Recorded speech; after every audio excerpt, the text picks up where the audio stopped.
Imagine that you are standing before a small, polished mirror in a prosperous European town near the end of the Middle Ages. The mirror is not large enough to show your whole face at once. Its surface is slightly uneven, and the person looking back at you seems to waver whenever the candle moves. There is no bright bathroom, no shelf of labeled products, and no reliable portrait of what ordinary people around you truly look like. Yet, appearance matters.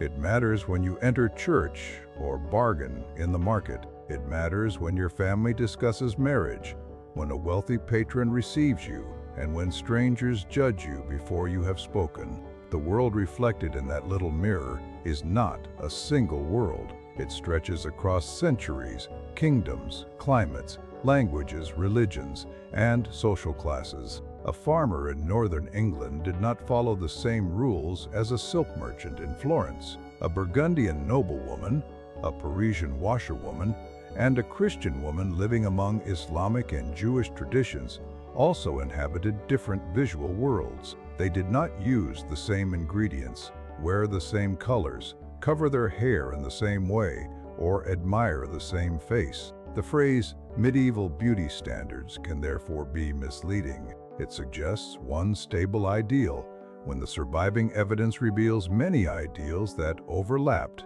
competed, and changed. This is the first thing to understand. Medieval people did care about beauty, but beauty was never only about looking attractive. It could suggest health, youth, rank, self-control, fertility, morality, or divine favor. It could also provoke suspicion. A beautiful face might be praised as a reflection of inner goodness, then criticized as a dangerous temptation in the very next sermon. A woman might be expected to appear neat and pleasing, yet condemned if anyone noticed the labor required. A man might be admired for fine hair and elegant clothing, yet mocked if his grooming seemed too delicate. Beauty was a language, and like every language, it had grammar, exceptions, regional accents, and opportunities for misunderstanding. Most of what survives was not written by people describing their own morning routines. It was written by clerics, physicians, poets, moralists, household compilers, and courtly authors. Artists left painted faces, carved figures, manuscript images, combs, mirrors, pins, cosmetic containers, and traces of pigment. Legal records reveal arguments about clothing and status. Medical books preserve recipes for skin, hair, teeth, odor, and unwanted hair. Satirists complain about artificial beauty. Preachers warn against vanity. Lovers praise pale cheeks, bright eyes, red lips, golden hair, graceful hands, or a calm expression. Each source tells us something, but none gives us a complete photograph of ordinary life. A love poem does not prove that every woman looked like its heroine. A portrait of a duchess does not show what a baker's wife wore while kneading dough. A moralist who attacks cosmetics may exaggerate because outrage makes a stronger sermon. A recipe written in a manuscript may record a preparation that few people ever made. Even the face of a saint in a painting was not intended as a realistic study of skin, teeth, age, and fatigue. It was designed to communicate holiness, identity, and meaning. That is why the most reliable journey begins with caution. We can describe ideals. We can identify tools and recipes. We can trace arguments about grooming. We can see fashions rise and fall. But we should not imagine that everyone obeyed them. The Middle Ages were not a costume party in which every woman removed her eyebrows, every noble covered the face in poison, and every peasant accepted dirt as natural. Those images are entertaining. They are also usually built from a few striking details stretched far beyond the evidence. Stand again before the little mirror. The face in it is alive, not painted. It has pores, lines, uneven color, perhaps a scar, perhaps freckles, perhaps tired eyes after a long winter. Medieval people knew these things because they lived in bodies as real as ours. They experienced acne, sunburn, toothache, hair loss, pregnancy, injury, aging, disability, illness, hunger, and the ordinary changes of the seasons. Their beauty practices were attempts to manage these realities with the knowledge, materials, and social expectations available to them. The first feature many courtly texts notice is complexion. In poems from parts of Western and Northern Europe, an admired woman is often described through contrasts. Her skin is light, her cheeks carry a controlled red, her lips are vivid, her hair may be compared with gold, her neck is smooth, her brow is broad. These are literary signs before they are medical observations. White and red had symbolic force. White could suggest purity, delicacy, and noble refinement. Red could suggest warmth, youth, circulation, and life. The ideal was not simply bloodless paleness. It was a carefully balanced complexion that looked clear, luminous, and healthy according to the values of the time. Class shaped this imagery. In agricultural societies, regular outdoor labor could darken and roughen the skin. A pale complexion might therefore imply that a person did not spend every day exposed to sun, wind, smoke, and field work. Yet the contrast should not be exaggerated into a universal rule that pale meant rich and tan meant ugly. Most people were judged within their own communities, where strength, health, reputation, and usefulness mattered greatly. A farm worker could not live according to the visual codes of a court. A prosperous merchant's daughter might avoid heavy outdoor labor without resembling an ivory statue. Climate, ancestry, occupation, illness, diet, and season shaped real complexions more powerfully than poetry did. Medical thought also influenced the way skin color was interpreted. Learned medicine in much of medieval Europe drew on inherited Greek and Arabic traditions that described the body through qualities such as hot, cold, moist, and dry. Complexion could mean far more than the color of the face. It could refer to a person's bodily constitution, temperament, and balance. A flushed face might suggest heat. A pale face might suggest weakness, fear, coldness, blood loss, or illness. A yellow tone could be associated with disease. A darkened or ashen appearance might alarm a physician rather than delight a poet. Beauty therefore occupied a narrow space between delicacy and sickness. Too much redness could look coarse, overheated, or inflamed. Too little could look lifeless. Clear skin mattered partly because eruptions, swelling, discoloration, and sores could signal disease. The admired complexion was not merely a social disguise. It was also an image of bodily order. People tried to create that order with washing, ointments, powders, waters, and household treatments. Some preparations were simple. Water infused with herbs or flowers could be used on the face. Bran, meal, egg, honey, fats, oils, plant juices, and aromatic substances appear in recipes intended to soften, clean, color, or protect the skin. Rose water became especially valued in elite and urban contexts because it carried both practical and luxurious associations. Vinegar appeared in cleansing preparations. Almonds, milk, and plant materials might be combined in ways that sound familiar to anyone who has seen a modern kitchen turned into a home beauty laboratory. Other preparations were more aggressive. Medieval and early Renaissance recipe traditions contained caustic substances used to remove hair, treat marks, or alter the surface of the skin. Quicklime and mineral ingredients could burn as easily as they could depilate. Certain pigments were toxic. Arsenic compounds appear in some later preparations. Lead had long been known in cosmetic and medical traditions, but popular retellings often present heavy daily use of white lead as though it were the universal foundation of medieval Europe. The evidence is more complicated. White facial cosmetics existed, and dangerous ingredients were known. especially in elite and later contexts. But the famous image of generations of medieval noblewomen steadily coating themselves in thick lead paint belongs partly to stories drawn from classical and early modern material, and then projected backward. This distinction matters because it changes the people in the story. They were not foolish strangers who eagerly poisoned themselves because they did not understand danger. Medical writers, recipe makers, and users could recognize that strong materials required care. They understood burning, irritation, discoloration, hair loss, and pain, even when they could not explain toxicity through modern chemistry. They also lived in a world where many useful substances were dangerous. A medicine could heal in one preparation and harm in another. A hair remover could work because it damaged the hair and skin. Risk was not invisible.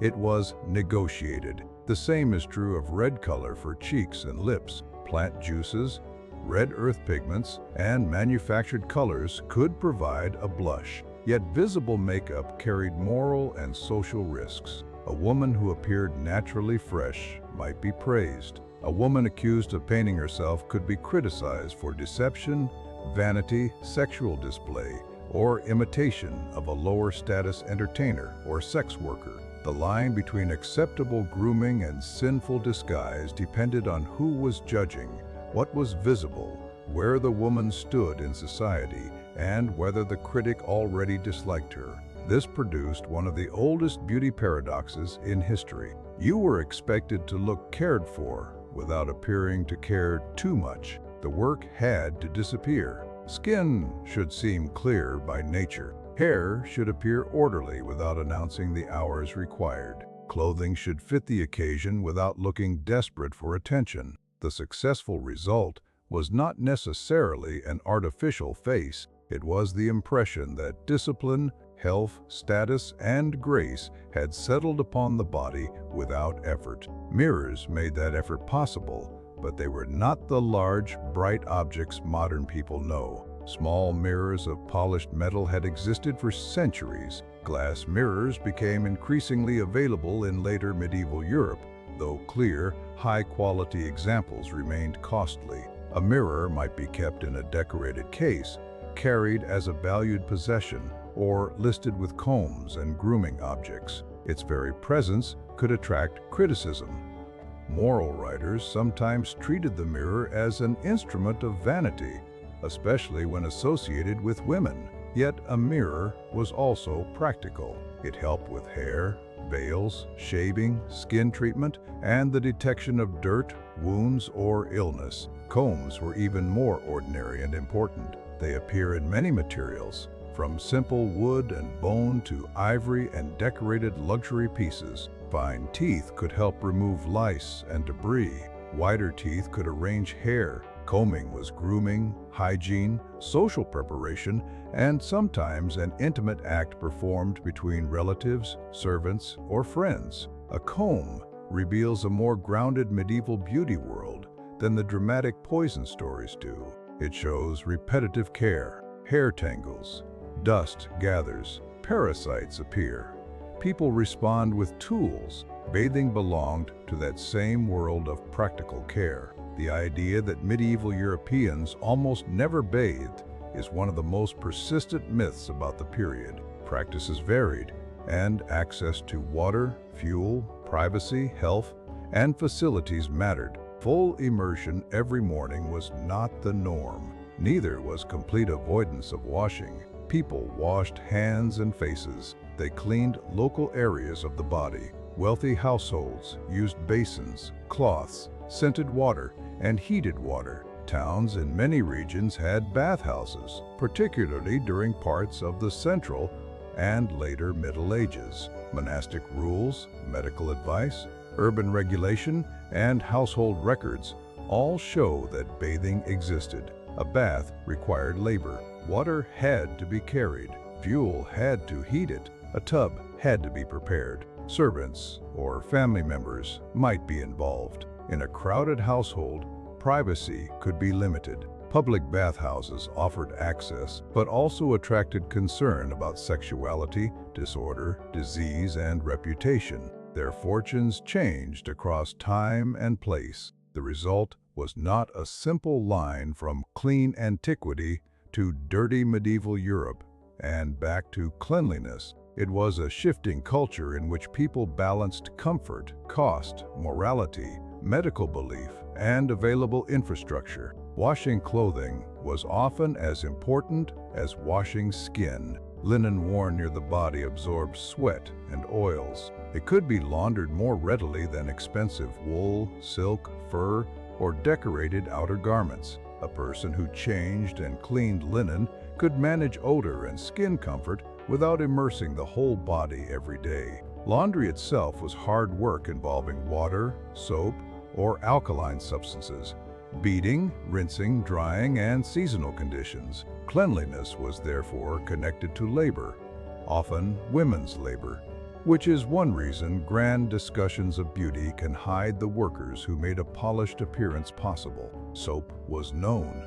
It could be made from fats and alkaline materials, with regional traditions producing different forms and qualities. People also used ash, herbs, cloth, oils, and scented waters. None of this created modern sanitation, and medieval towns could be dirty by modern standards. Dental infection, parasites, skin disease, smoke, animal waste, and contaminated water were real problems. But people did not lack noses. They noticed foul smells. They disliked visible filth. They associated cleanliness with health, hospitality, religious preparation, or social respectability. The medieval body was not naturally odorless, and neither is the modern one. The difference lies in technology, frequency, expectation, and labor. A courtly household could invest heavily in washed linens, fragrant herbs, clean rooms, perfumed water, and careful grooming. A poor laborer might have fewer garments, less fuel, less privacy, and less time. Beauty standards always become easier to follow when someone else carries the water. Hair was the most visible material of beauty because it could be grown, cut, braided, covered, dyed, perfumed, hidden, displayed, praised, and condemned.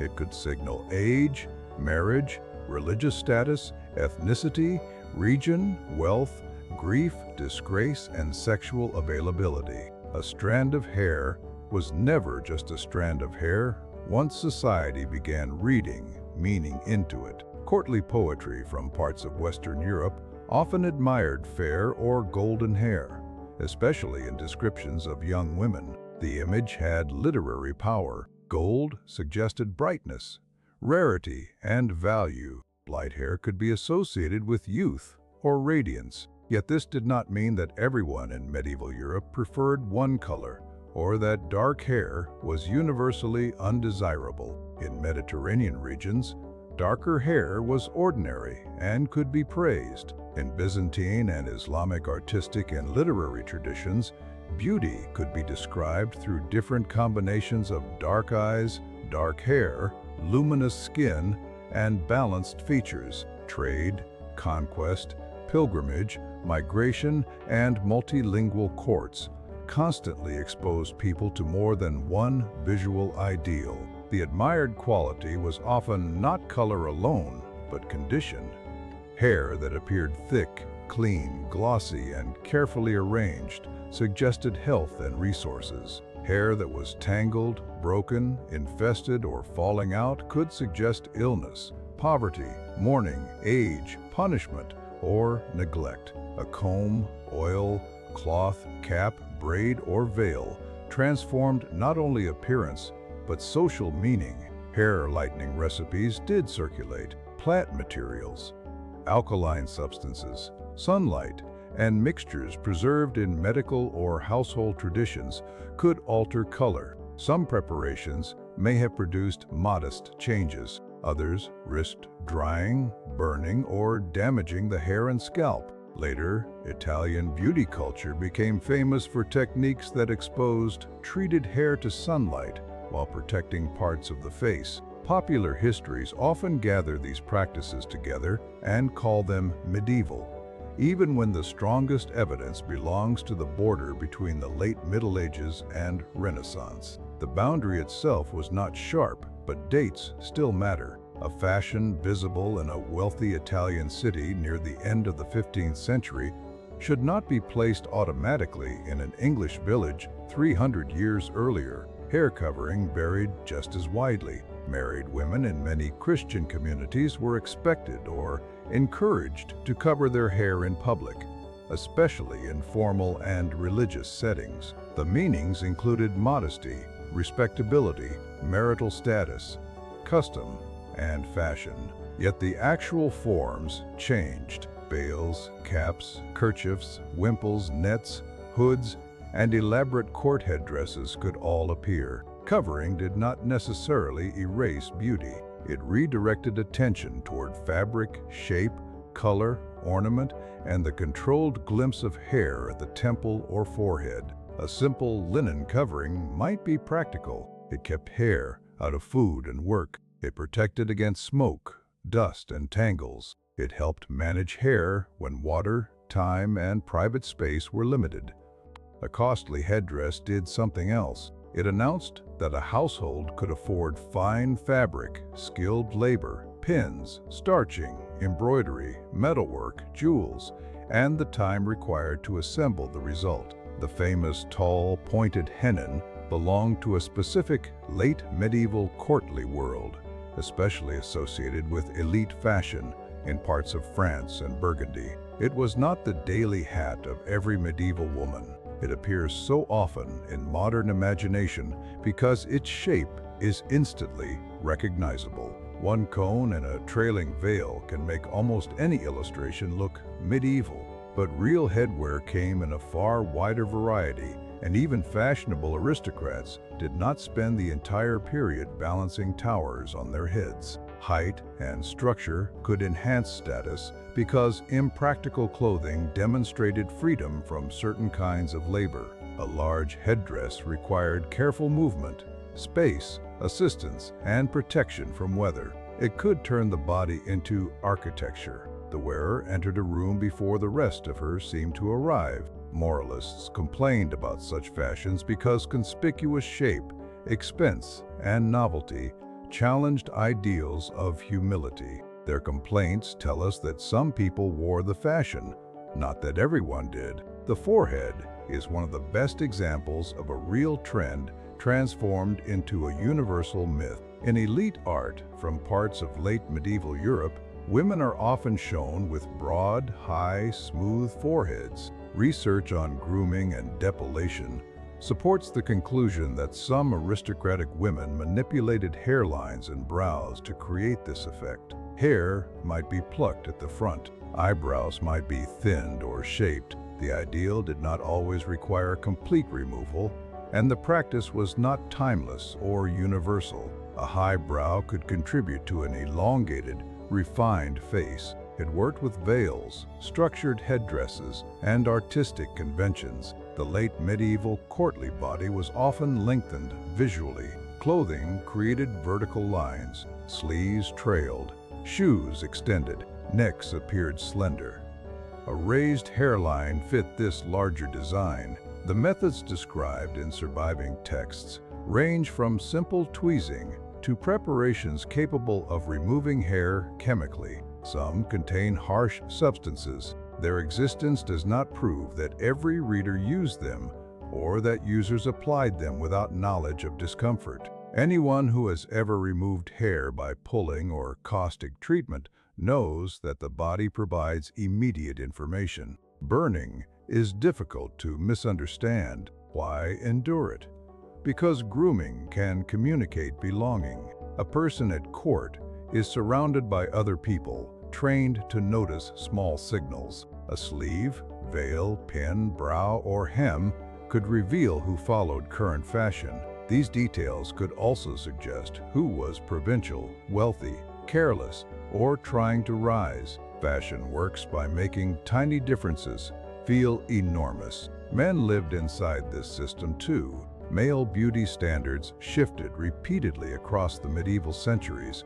Beards could be admired in one setting and rejected in another. Hair might be worn short, long, curled, or shaped, according to court and period. A clean-shaven face could suggest youth, clerical influence, courtly refinement, or conformity to a fashion. A beard could suggest maturity, authority, masculinity, wisdom, regional identity, or foreignness. No single medieval beard rule survives contact with the evidence. Elite men groomed.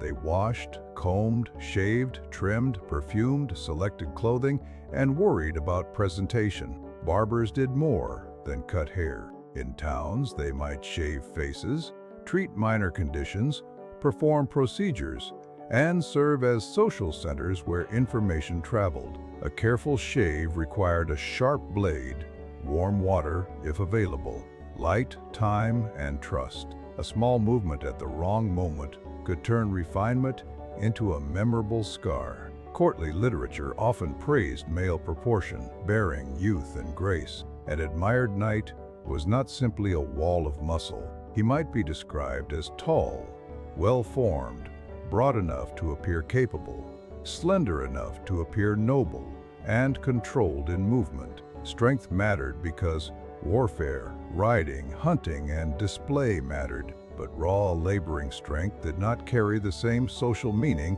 as trained martial ability. The body of a nobleman was expected to show command, not exhaustion from hauling stone. Clothing did much of the work. Tailoring could narrow the waist, broaden the shoulders, lengthen the leg, emphasize the chest, or draw attention toward expensive fabric and accessories. Later, medieval male fashions could become extremely fitted. Jose revealed leg shape. Shorter upper garments changed the proportions of the body. Padded and structured pieces created silhouettes no more natural than the courtly female figure. Long pointed shoes, often called poulaines or krakows in later discussion, became another symbol of elite excess in certain places and periods. Their length could be mocked, regulated, or restricted. They were not worn by everyone, and practical versions differed from extreme court examples. Like tall headdresses, they made movement part of performance. A man in very long shoes had to walk as someone whose clothing deserved space. Posture mattered because beauty was enacted, not merely possessed. A person could have an admired face and still appear unattractive through slouching, staring, loudness, uncontrolled laughter, clumsy movement, or poor manners. Conduct literature trained elite readers to manage the body, sit properly, walk with measure, do not throw food, do not scratch openly, do not stare, do not laugh at the wrong moment, do not reveal appetite too eagerly. Grace was discipline made visible. This is why hands appear so frequently in descriptions of beauty. Fine hands suggested that a person did not perform the roughest labor, though noble households still expected many forms of work. Long fingers, clean nails, smooth skin, and controlled gestures could communicate refinement. Hands also displayed rings, sleeves, cuffs, prayer beads, gloves, and skill. They received visitors, handled food, exchanged objects, touched relics, wrote letters, played instruments, sewed, prayed, and made promises. A beautiful hand was a social instrument. Feet and gait mattered for similar reasons. Shoes concealed and reshaped the foot, but movement revealed training. The ideal courtly body seemed neither rushed nor heavy. It occupied space confidently. Dancing made these expectations visible. A dance tested rhythm, memory, balance, dress, social awareness, and the ability to move near others without causing embarrassment. The beautiful person was not simply looked at. The beautiful person knew how to appear. For working people, appearance followed other priorities. Clothing had to survive. Hair had to remain manageable. Hands carried evidence of work. Skin responded to weather, heat, cold, chemicals, flour, dye, soil, water, smoke, and tools. Yet practical appearance was still appearance. An apron could be cleaned. A cap could be adjusted. A belt could hold useful objects in an orderly way. Shoes could be repaired. A festival garment could be saved for special occasions. A bright ribbon, polished buckle, or carefully arranged braid could carry beauty into lives with little leisure. Village and urban communities also judged fitness for marriage through more than faces. Health, reputation, skill, family alliances, property, age, fertility, and character all mattered. A beautiful person who could not contribute, cooperate, or maintain trust might be a dangerous match. Courtly poetry could pretend that love began with a glance. Families knew that households continued through labor. The ideal female body in medieval sources cannot be reduced to one modern category, such as thin, curvy, or athletic. Descriptions vary. Youthful slenderness appears in some courtly traditions. A small or moderate waist, rounded breast, smooth skin, and balanced proportion might be praised, but extreme thinness could indicate illness or hunger. In societies repeatedly exposed to food shortage and disease, visible health had value. Softness could suggest that a person ate well and did not perform the hardest labor. Strength could be necessary and admired in daily life, even if poets preferred delicate language. Pregnancy shaped clothing, health, risk, and appearance, but medieval images have often been misread. High-waisted or gathered gowns can make figures look pregnant when they are not. Artists use drapery and body shape for style, symbolism, and composition. The rounded abdomen seen in some late medieval images does not prove a universal preference for the pregnant body, nor does it prove that pregnancy was hidden. It reminds us that clothing creates bodies in art, as much as bodies create clothing. Men's bodies were equally filtered through costume and symbolism. A saint, king, laborer, soldier, cleric, and courtly lover could be given different proportions to communicate role. Art did not function like a modern, candid photograph. Size might indicate importance. Smoothness might indicate holiness. Youth might stand for spiritual perfection.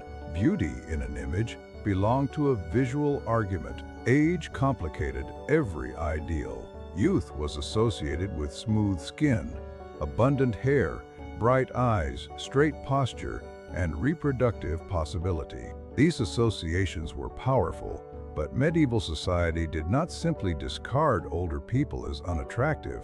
Age could bring authority, wealth, religious respect, knowledge, and household power. An older widow with property and experience might command more freedom than a beautiful young bride. A gray-bearded man might embody wisdom rather than decline. Beauty and status could move in different directions across a lifetime. People tried to manage signs of aging. Recipes promised to darken gray hair, reduce spots, improve skin, strengthen teeth, or preserve a youthful complexion. Some were harmless, some were abrasive, some relied on wishful thinking. Their survival reveals desire rather than guaranteed success. The existence of an anti-aging recipe does not mean the recipe worked. It means someone cared enough to write it down. Scars, poxmarks, burns, and injuries also entered the beauty world. Medieval bodies faced fire, tools, violence, childbirth, infection, and dangerous work. A scar could reduce marriage prospects in one context, prove courage in another, or simply become part of a familiar face. Visible disease could inspire fear, because skin carried information that people could see, but not always interpret. Cosmetics and treatments sometimes aimed less at creating fantasy than at reducing marks that threatened social judgment. Disability further exposes the limits of simple beauty standards. A body that differed from artistic ideals could still belong to a powerful ruler, a respected craftsperson, a beloved family member, a religious figure, or a successful merchant. Medieval people could be cruel about bodily difference. They could also provide care, adapt work, build reputation, and understand identity through far more than appearance. The perfect courtly body was an ideal, not a census. Eyes received enormous literary attention because they sat at the meeting point of appearance, emotion, and morality. Bright, clear eyes suggested health and youth. Controlled eyes suggested modesty. A direct gaze could communicate authority, desire, honesty, defiance, or disrespect, depending on the relationship. Looking down could show humility, but too little engagement could be read as evasion. There was no single correct amount of eye contact because hierarchy governed every encounter. Poets used eyes as active forces. They wounded lovers, carried light, revealed sorrow, and transmitted desire. The language was metaphorical, but it reflected a society deeply interested in the gaze. Who was allowed to look? Who was expected to lower the eyes? Who could inspect another person's clothing or body? Beauty created power because it attracted attention, while moral teaching warned that attention could become spiritually dangerous. People treated eye problems with washes, herbs, medical preparations, prayer, and advice inherited from many traditions. Smoke, dust, infection, poor lighting, and injury affected vision. Cosmetic darkening around the eyes was known in the broader medieval world, especially where traditions of kohl and medicinal eye preparations were strong. In Islamic regions, substances used around the eyes could serve cosmetic, cultural, and medicinal purposes. Contact through Iberia, Sicily, trade routes, crusading, diplomacy, and medical translation carried ingredients and knowledge across religious boundaries. Europe was never sealed from the beauty practices of its neighbors. This wider exchange is essential. Rose water, aromatic oils, refined soaps, spices, pigments, medical texts, glass, metalwork, and luxury fabrics traveled. Arabic medical authors preserved, criticized, and expanded older traditions. Byzantine culture maintained its own courtly and urban practices. Jewish physicians and merchants participated in networks of knowledge and goods. A cosmetic recipe copied in Latin could contain ingredients whose history crossed continents. The medieval face was local, but the materials placed upon it might have traveled farther than the person wearing them ever would. The mouth offered another meeting point between health and beauty. Medieval love poetry could praise small red lips, sweet speech, and pleasant breath, while practical life introduced bread, onions, garlic, ale, wine, smoke, tooth decay, infection, and long hours without modern dental care. The modern stereotype imagines every medieval mouth as a disaster. Reality was more varied. People did clean their teeth. Cloths, powders, herbs, salt, wood, and chew sticks could be used. Medical and household texts contain preparations for the gums, teeth, and breath. Sage, aromatic seeds, wine, vinegar, and other materials appear in different traditions. Some methods may have freshened the mouth or removed debris. Abrasive powders could clean stains, while also damaging enamel if used aggressively. Toothpicks were common enough to appear as personal objects. The desire for a clean mouth is much older than the toothbrush aisle. Diet shaped dental health.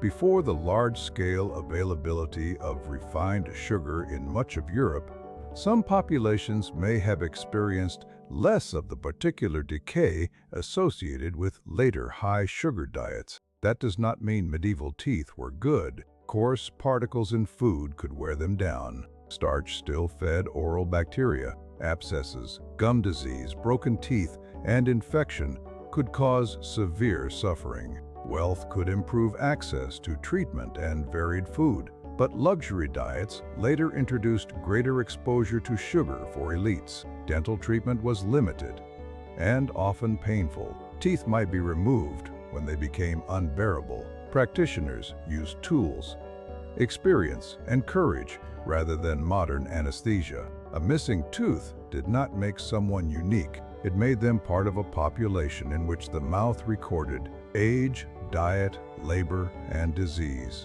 The closed mouths seen in medieval art should not be explained only by bad teeth. Artistic convention matters.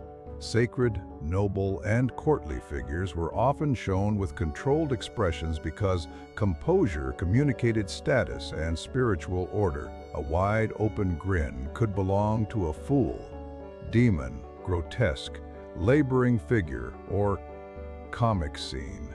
Visible teeth could signal aggression, appetite, disorder, or laughter uncontrolled by decorum. The ideal face was calm because the ideal person governed the body. This does not mean medieval people never laughed. Literature, marginal art, festival culture, legal complaints, and everyday human nature make that impossible. They laughed loudly, mocked one another, told jokes, celebrated, flirted, and behaved badly. But the face chosen for formal representation was not the face used after several cups at a wedding feast. Modern passport photographs do not prove that modern people never smile. Medieval devotional images work in a similar way. Breath mattered because conversation happened close enough for people to notice it. Aromatic seeds, herbs, spices, and scented preparations could help. Fennel, parsley, cloves, cinnamon, and other ingredients were known in different places and social settings, though imported spices were not available equally to everyone. A wealthy person could display access through smell and taste. A poor person might rely on local herbs, rinsing, cloth cleaning, or simply the shared tolerance of a community in which nobody expected peppermint after every meal. Scent extended far beyond the mouth. Medieval smell was a social and medical environment. Fragrance could suggest cleanliness, wealth, sacredness, hospitality, sexuality, healing, or protection. Foul odor could suggest corruption, disease, sin, poverty, spoiled food, bad air, or a neglected household. People burned incense in churches, scattered herbs, washed floors, stored flowers, scented clothing, used aromatic waters, and carried fragrant materials when they could afford them. The pomander, especially in later medieval and early modern elite culture, became a portable object containing aromatic substances. Its form could be simple or highly elaborate. Spices, resins, musk, ambergris, herbs, and flowers carried different costs and meanings. A precious scent announced trade connections and wealth. It also responded to medical ideas that bad air could contribute to disease. Fragrance was not merely an attempt to cover body odor. It could be understood as a form of environmental protection. That medical logic became especially powerful during epidemics. If dangerous illness traveled through corrupted air, then pleasant or powerful smells seemed capable of resisting it. People burned materials, carried herbs, ventilated rooms, and used perfumes according to the best explanations available to them. These actions did not stop plague bacteria, but they were not random. They belonged to a coherent theory of air, balance, and bodily vulnerability. Smell also had a religious life. Incense marked sacred space. The sweet odor associated with saints in stories could signal holiness. The odor of decay could symbolize corruption.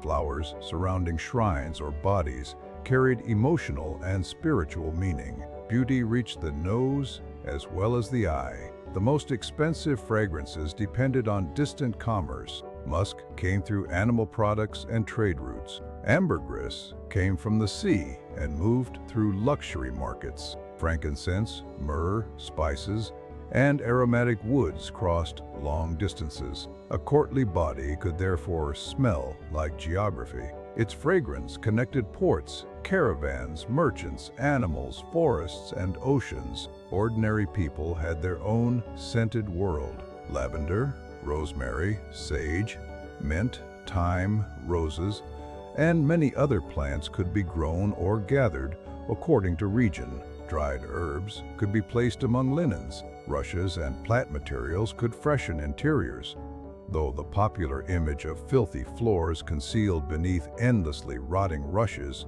is another exaggeration. Household management required sweeping, replacing, drying, and controlling pests. A neglected room smelled neglected, and people knew the difference. Clothing absorbed scent, smoke, sweat, cooking, animals, and work. Outer garments were expensive and not casually washed after each wearing. Brushing, airing, spot cleaning, lining, and changing undergarments mattered. Perfume could be applied to fabric, gloves, hair, or objects, rather than poured over the whole body. The goal was often to create a controlled zone of pleasantness around the wearer. Fabric itself was central to beauty. Modern discussions often focus on faces because faces survive in portraits, but medieval people encountered clothing first. Color, weave, trim, cut, condition, fur, embroidery, buttons, belts, and headwear could communicate more reliably than facial features. A plain face dressed in costly, well-fitted fabric might command more attention than an extraordinary face in worn clothing. Color carried cost and symbolism. Dyes varied in availability, fastness, brightness, and social prestige. Deep or stable colors could require expensive materials and skilled processing. Certain reds, blues, purples, greens, blacks, and mixed shades became fashionable in particular courts. Sumptuary laws attempted to regulate who could wear certain fabrics, furs, colors, jewels, or styles. The very existence of these laws shows that people below the highest ranks wanted fashionable goods and sometimes obtained them. Such laws did not operate as perfect dress codes. They were unevenly enforced and motivated by more than modesty. Authorities worried about social confusion, household spending, imported luxury, moral order, and the possibility that clothing allowed people to claim status they did not legally possess. Beauty was political because a garment could challenge hierarchy. Fit distinguished the wealthy from those wearing inherited, second-hand, or roughly altered clothes. Tailoring developed dramatically during the medieval centuries. Garments increasingly followed and reshaped the body. Buttons allowed closer fitting, lacing adjusted form.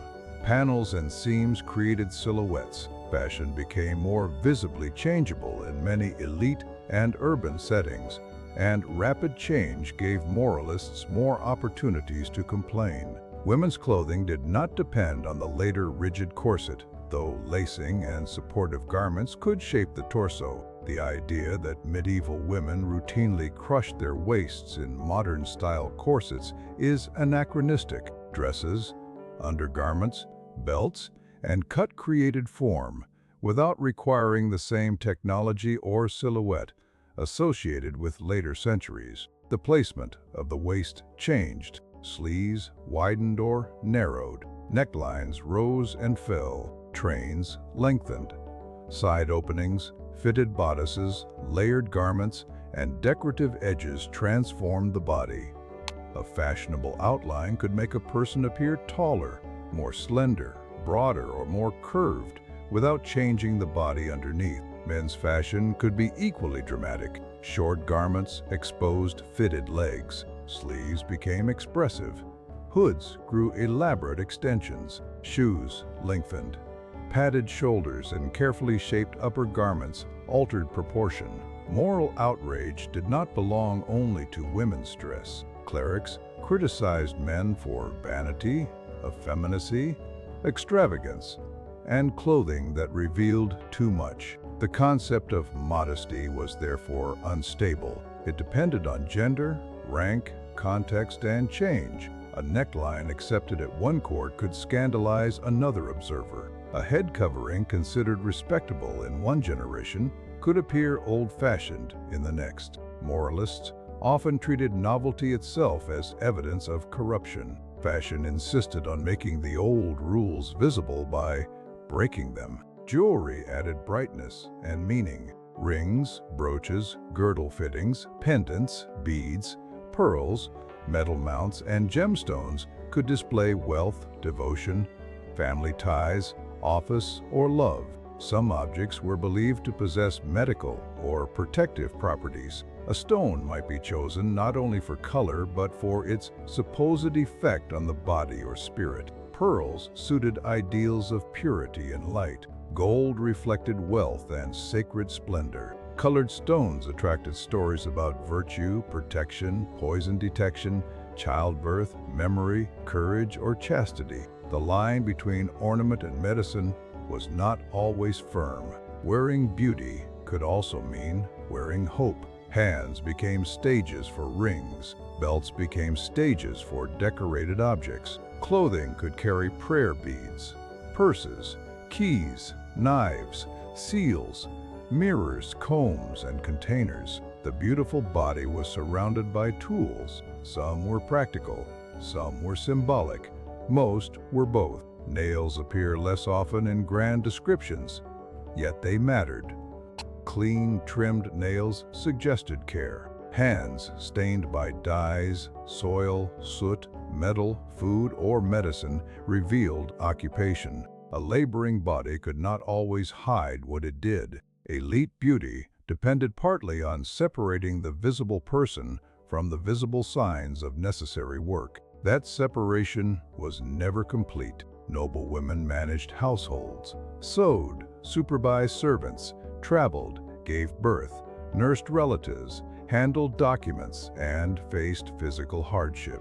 Noblemen rode, hunted, fought, trained, and endured weather. The delicate, courtly body was an image of rank, not proof of a life without strain. Work also produced its own beauty. A craftsperson could be admired for steady hands, a dancer for balance, a singer for voice and breath, a writer for posture, a farmer for health and endurance, a merchant for clean presentation and trustworthy bearing. Not every community evaluated attractiveness through aristocratic poetry.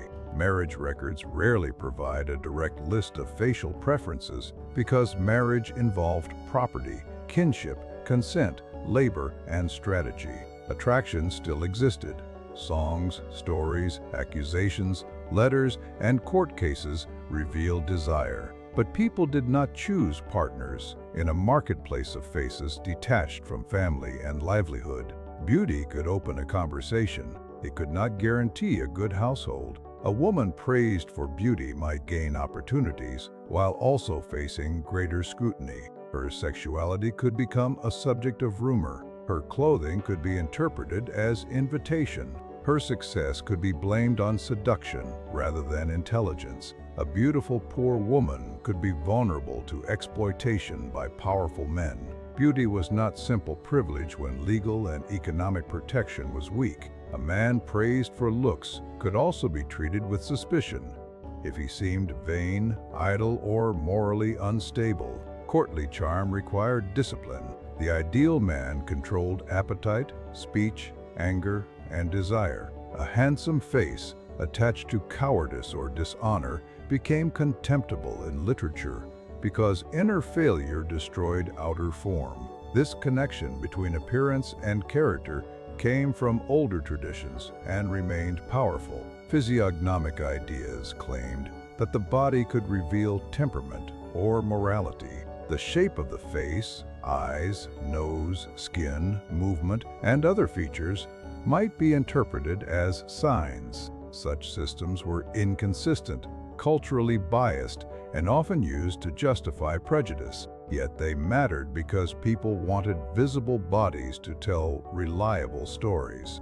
They rarely did.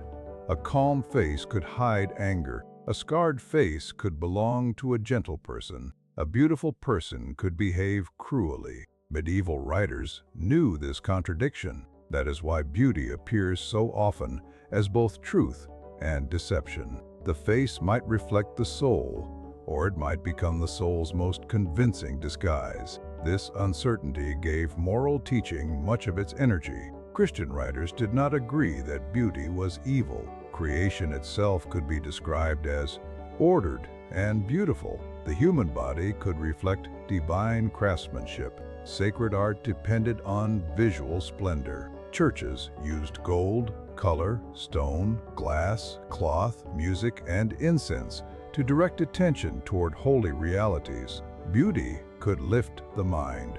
The danger, according to many moralists, came when beauty became an object of pride, lust, deception, waste, or rivalry. A woman who altered her face could be accused of criticizing the work of the Creator. A man who spent too much time on clothing or hair could be accused of softness or vanity.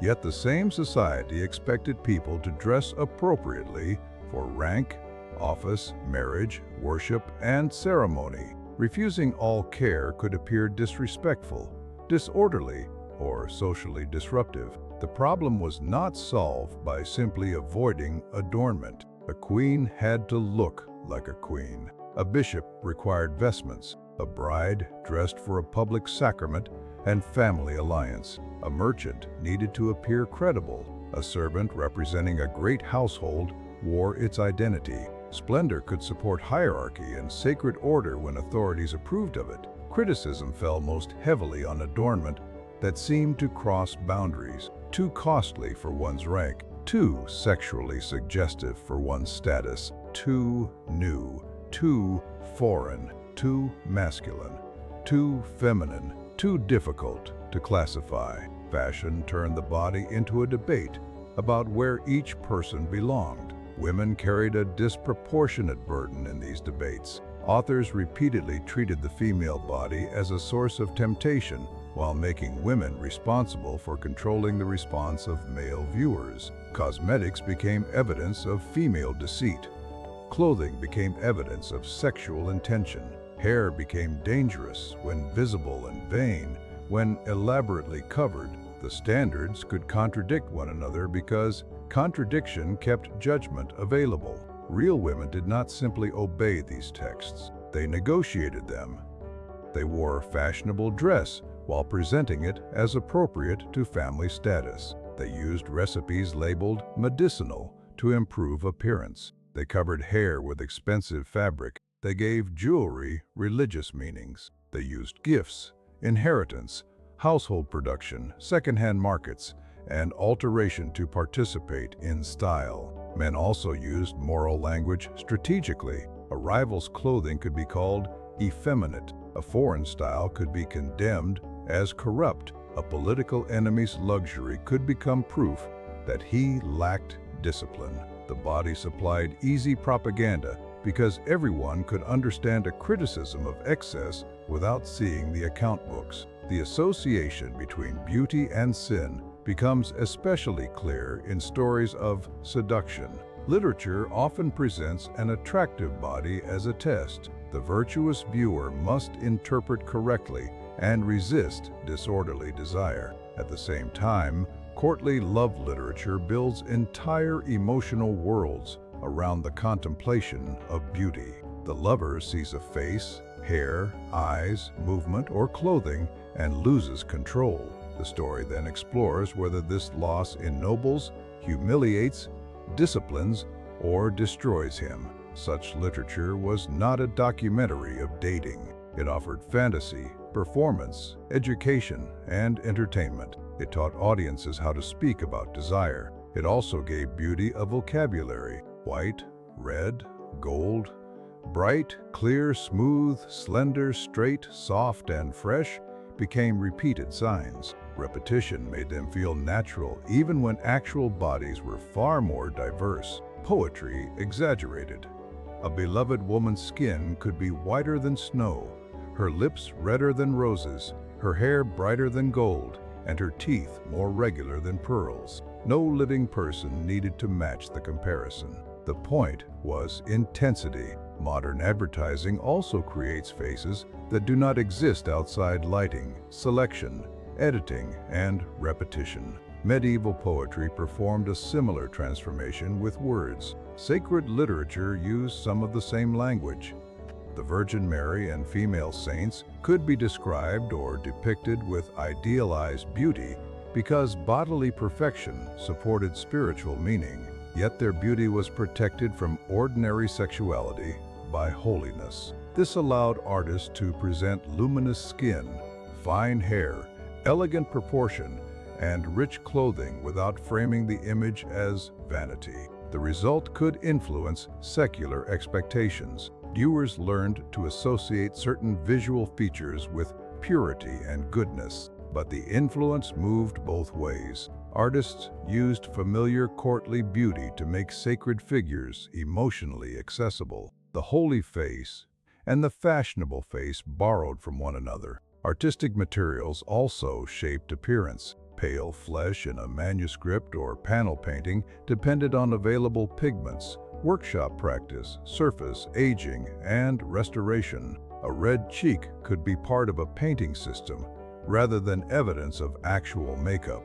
A missing eyebrow might result from style, damage, or the delicacy of the original line. The surviving image is a material object that has lived for centuries. Portraiture became increasingly individualized in later medieval Europe, especially among elites. Even then, portraits balanced likeness with status. Clothing, heraldry, jewelry, posture, background, and devotional setting identified the subject. A painter might soften, idealize, emphasize, or standardize features. The portrait needed to be recognizable, but it also needed to succeed socially.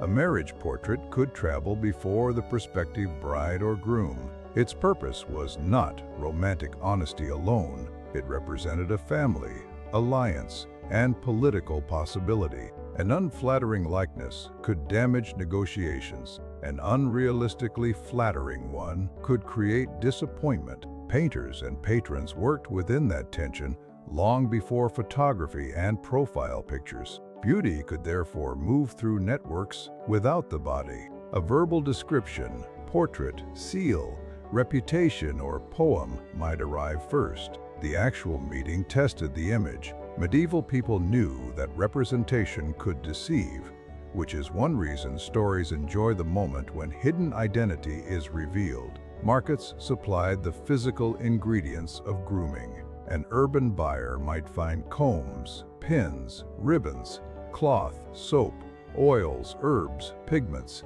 mirrors, razors, scented materials, dental preparations, and containers. Some were sold by specialized workers. Others came through apothecaries, spice merchants, metal workers, textile traders, barbers, bathhouse staff, or household producers. Beauty had an economy. Someone grew the herbs, someone gathered flowers, someone distilled or infused water, someone rendered fat, someone made soap, someone carved the comb, someone polished the mirror. But someone mined the pigment, someone raised the sheep, spun the thread, wove the cloth, dyed it, cut it, stitched it, washed it, and repaired it. The finished appearance condensed many people's labor onto one body. Elite beauty concealed that labor most successfully. A noblewoman's smooth linen did not show the hands that washed it. A nobleman's fitted garment did not show the tailor working by lamplight. A fragrant glove did not show the animal, tanner, glover, merchant, perfumer, or servant. The body appeared naturally elevated because the chain of work disappeared. Household recipe books complicate the division between professional and domestic knowledge. Recipes for medicine, food, cleaning, dyeing, scent, skin, and hair could exist beside one another. The same ingredient might serve several purposes. A woman managing a household did not necessarily separate cosmetics from health in a modern way. A face wash could be medicinal. A hair treatment could address parasites. A scented water could clean, comfort, and display refinement. Recipes move through oral teaching as well as writing. Many people who could not read still knew how to prepare washes, salves, soaps, and dyes. A written recipe captures only one moment in a larger tradition. Ingredients were substituted according to cost and region. Measurements depended on experience. The final product could vary each time. This makes reconstruction difficult. A modern person reading a short recipe may assume too much. The text may omit steps considered obvious to the original user. A plant name may refer to more than one species. An ingredient may have changed over time. A dangerous mineral may have been processed in a way the brief instruction does not explain. Recreating historical cosmetics without expert controls can be unsafe. For the medieval user, trust mattered. A preparation obtained from a known healer, apothecary, relative, servant, or experienced household manager carried a reputation. A failed treatment could damage that reputation. Markets also contained fraud, weak goods, false claims, and substitutions.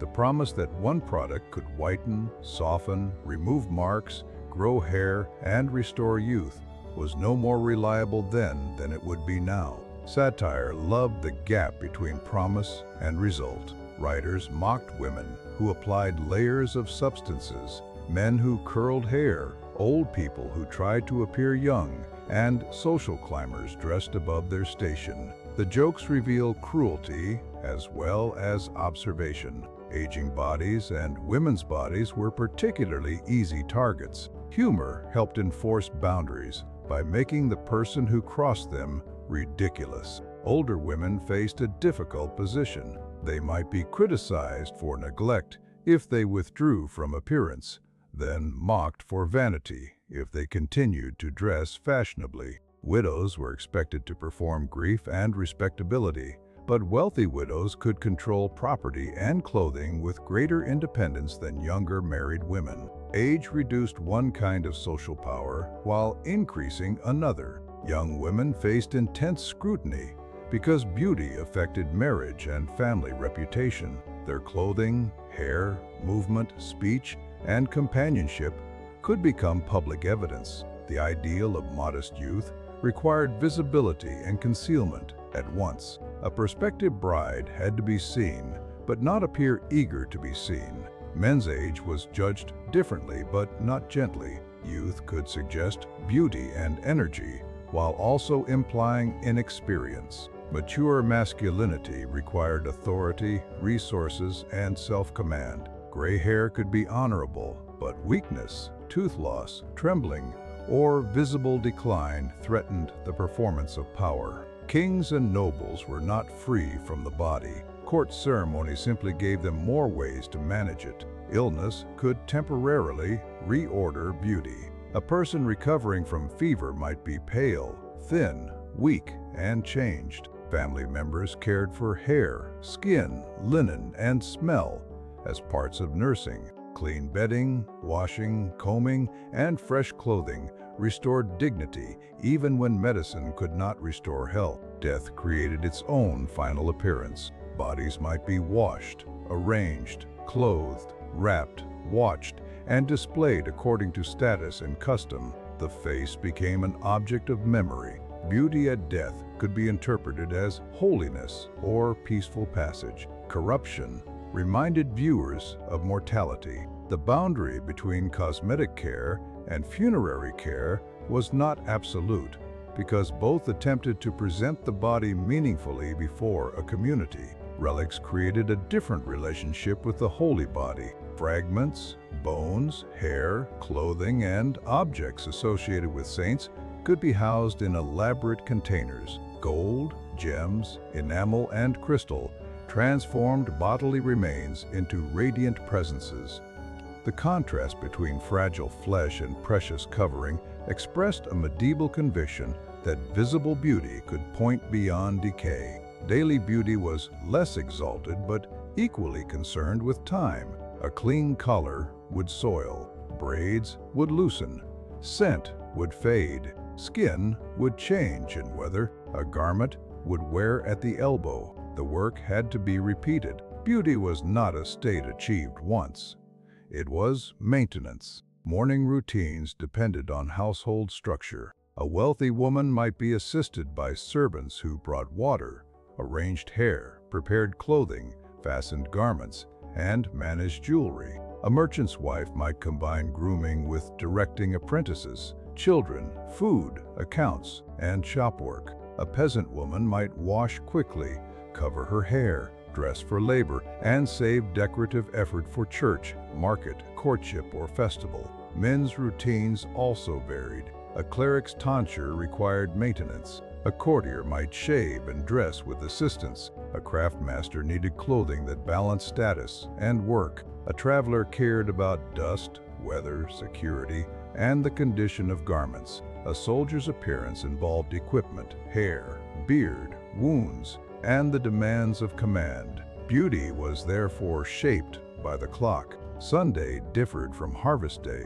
A wedding differed from a funeral. A pilgrimage differed from court. Winter differed from summer. One body moved through many appearances because society required different versions of the self. Season changed skin and hair. Cold cracked hands and lips. Smoke darkened interiors and clothing. Summer increased sweat and sun exposure. Mud damaged hems and shoes. Spring and summer offered flowers and herbs. Winter limited fresh materials. A cosmetic ideal that seems abstract becomes practical when placed inside weather. Food affected appearance too.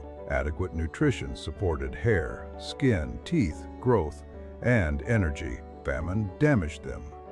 Religious fasting changed diets by season and calendar. Wealth provided variety, spices, meat, fish, wine, fruit, and imported goods. But wealth could also produce excess and disease. Medieval medicine often connected diet, digestion, sleep, exercise, evacuation, emotion, and complexion. Beauty could begin at the table because health was understood as a balance of habits. Medical advice for preserving appearance therefore overlapped with advice for preserving life. Eat appropriately for constitution and season. Sleep enough, but not excessively. Exercise in moderation. Bathe when suitable. Manage emotion. Avoid corrupted air. Maintain bodily balance. Not all of this was effective according to modern science, but it produced a broader view than the idea that beauty came from one powder.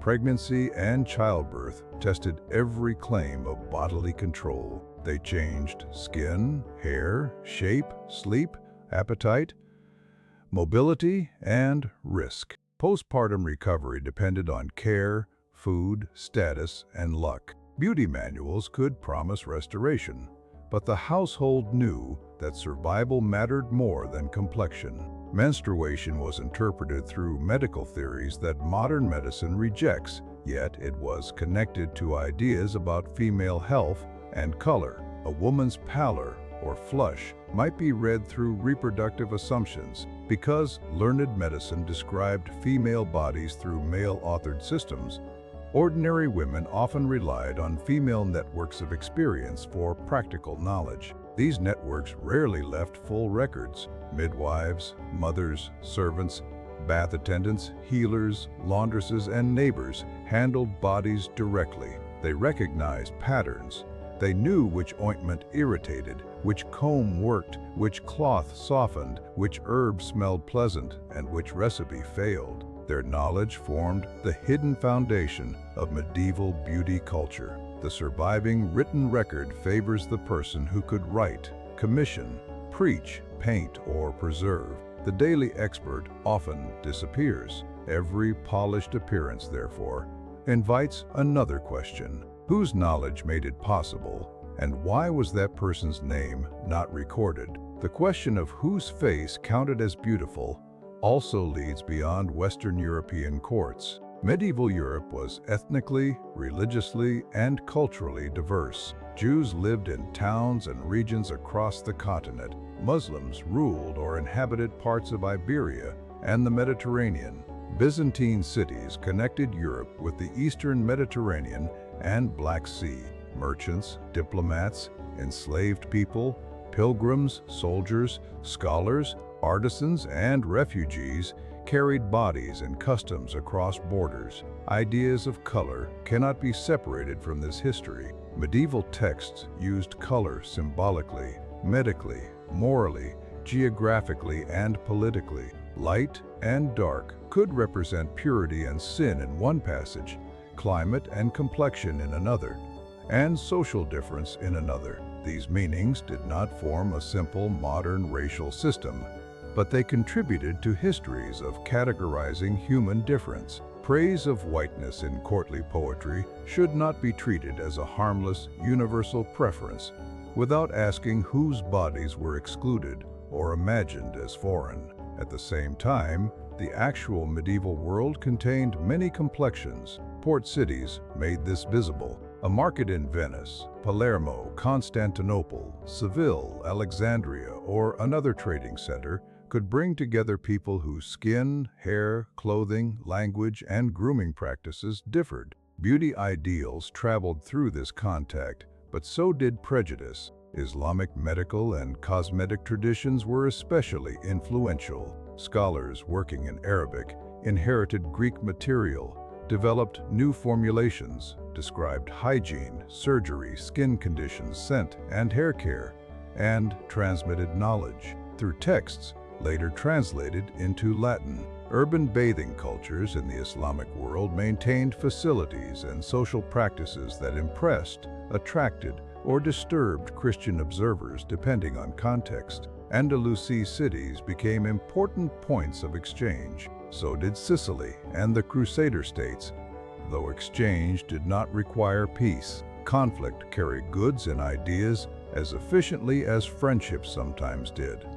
A Christian elite might condemn foreign luxury while purchasing foreign silk, perfume, pigment, medicine, or metalwork. Beauty objects reveal these connections. Carved ivory containers from Islamic workshops reached Christian owners. Textile patterns crossed religious boundaries. Mirrors, glass, scent vessels, combs, and jewelry circulated. The object might acquire a new meaning without losing the evidence of its journey. Byzantine beauty culture drew on Roman inheritance, Christian morality, imperial ceremony, and Eastern trade. Court appearance could be highly structured through silk, jewels, color, and rank. Cosmetics and grooming existed within a society where moral criticism was also strong. This combination should sound familiar because the tension between adornment and virtue appeared across many medieval cultures.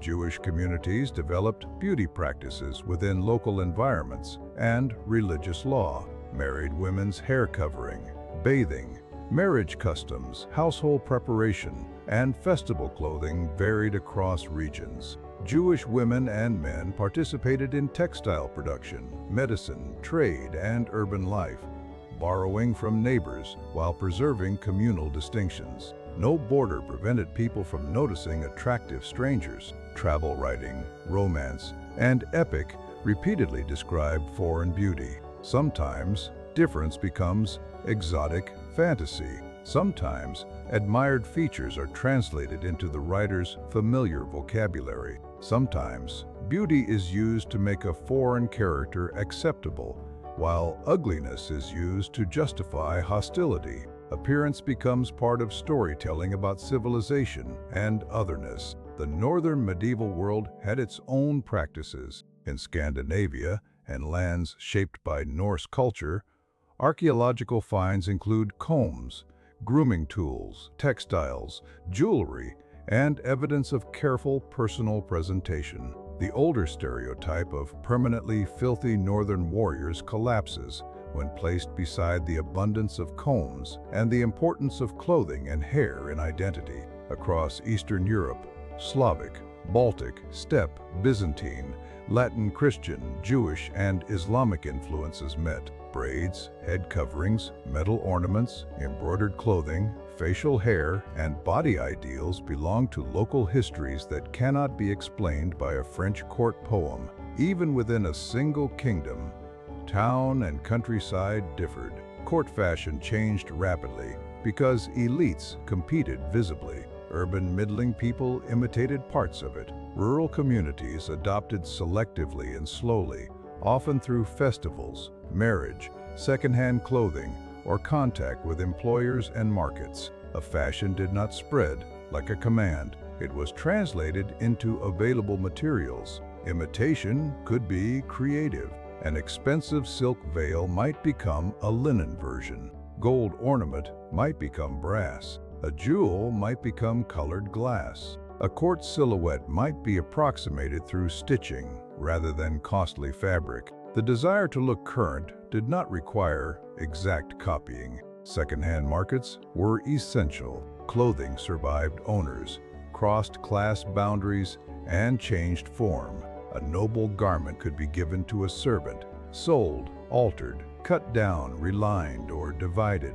Fabric was too valuable to discard casually.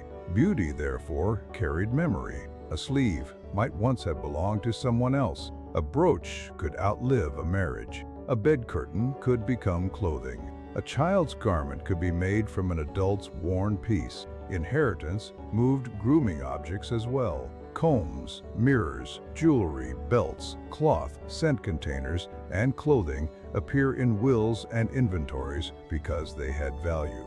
A mirror could be intimate enough to preserve the memory of its owner. A comb worn smooth by years of use connected beauty to touch. The church calendar provided repeated occasions for appearance. Major feasts, weddings, baptisms, funerals, processions, pilgrimages, and local celebrations brought people into public view. Clothing that remained stored during ordinary labor emerged. Hair was arranged.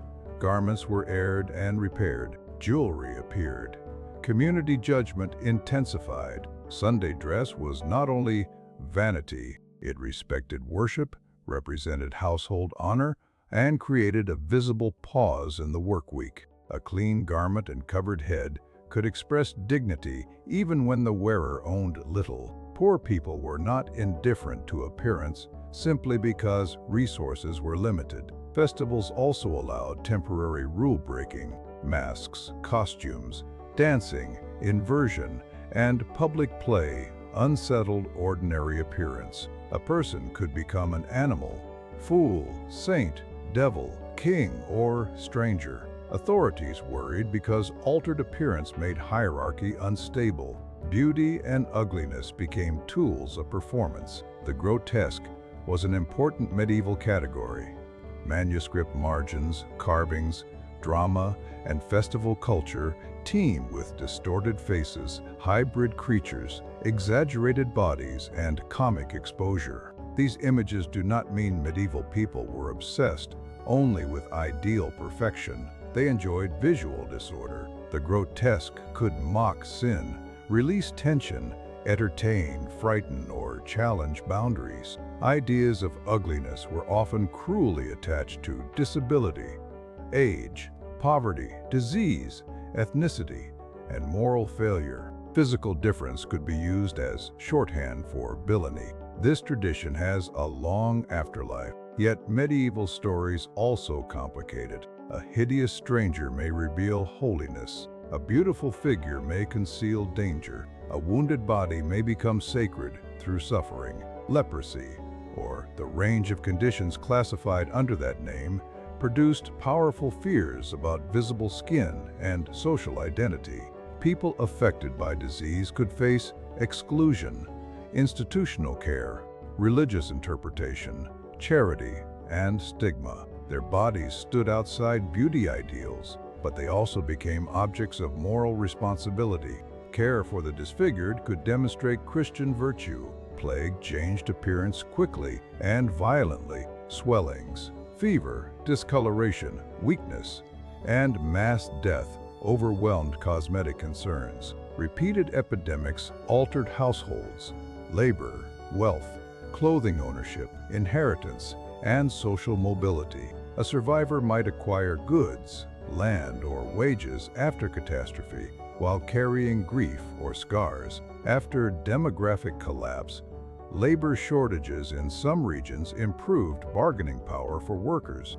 Better wages could increase access to cloth, food, and consumer goods. Authorities responded with laws attempting to control wages and dress. Beauty standards did not float above economic history. They shifted when more people could buy what elites wanted to reserve. Famine moved the body in the opposite direction. Hair thinned, skin changed, strength declined, faces hollowed. In such conditions, fullness could signify survival, while courtly delicacy became irrelevant. A standard of beauty is always easiest to maintain when food is secure. War damaged bodies and redirected appearance. Men returned with wounds. Women managed households under pressure. Clothing was lost, stolen, repaired, or repurposed. Refugees carried few possessions. Military leaders still used display because armor, banners, horses, and clothing communicated authority.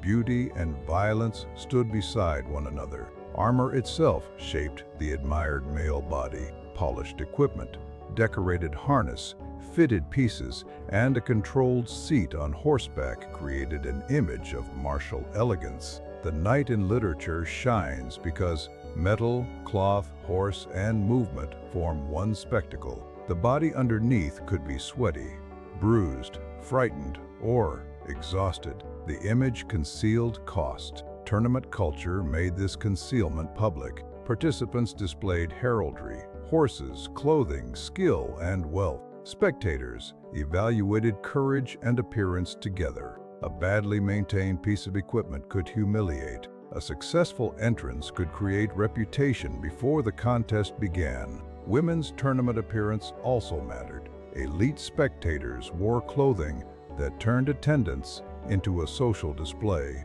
Literature imagined ladies granting favors, judging knights, or inspiring performance. Real women used such gatherings for family strategy, sociability, and observation, as well as entertainment. Court life compressed judgment. Many people lived close enough to notice repetition.